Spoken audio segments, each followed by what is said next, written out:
Right. Taura nachokwadi ka. Panapa patiri zvazvinhu handiti. Pamopani lodge zvazvinhu.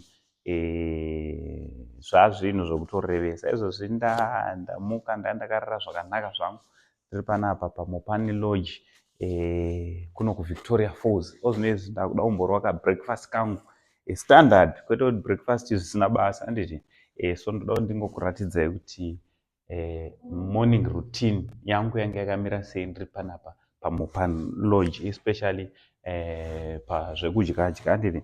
Ndichitokukurudzira kuti kana watanga kutoonawo nhasi ka uri munyowani, I kindly ask you to subscribe turn on your notification bell so that every time patinokanda mavideo sezvozvi you'll be notified. Holiday yakanaka wazukuru, kumbovawo kunze nekumba. You feel restored, rejuvenated. You feel kuti aiwa apa ndave refreshed handiti. Uchiwanawo mukana wekumbouya uchimwawo coffee saizvozvi. Uchimwawo coffee, okay. Saizvozvi zvichitofamba zvakadii, zvichitofamba zvakanaka. Mukaka unenge uripo, okay. Uyu ndowe mukaka unenge utoripo. Uchimwawo coffee nemukaka bobo. Not kuti hauimwe mumba kwako. Mwana but zvinoshamisirei, tinozvimwa mumba kwedu, tinozvidya mudzimba dzedu. No, unogona uchitozvidya uchitonwa, but kana ukazviitira uri kunze unonatsoinzwa coffee yako kunaka handiti. Indotomwawo coffee. Ndine imwe coffee yandakapiwa inonzi Jacobs nemuzukuru wangu anonzi Mai Punchu handiti. But inonakira ndiri kumba ndakuenda kubed, but kunoku kastandard handiti. Kada ucheka panapa ina handizonyanya kufarira hangu zvemaserials chichichi. Ndangodecide kuti ndiri better ndinange straight kune zvandajaira. But zvinenge zvichitofamba mda, zvinenge zvichitofamba zvekutorevesa chaizvo. Yaita here chii chaitika kucoffee yangu mda? Chii chaitika pako pacoffee yangu?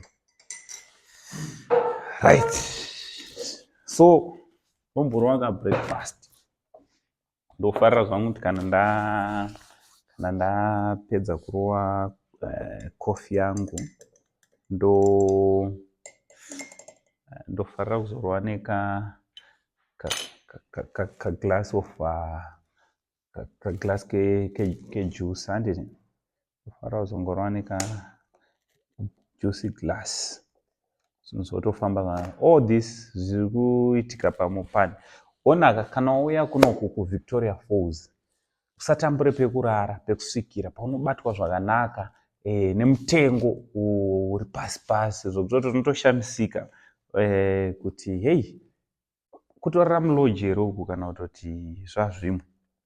Kachingwa katoastiwa toasted bread. Isusu inini zvemafork and knife zvinozondinetsa zvangu.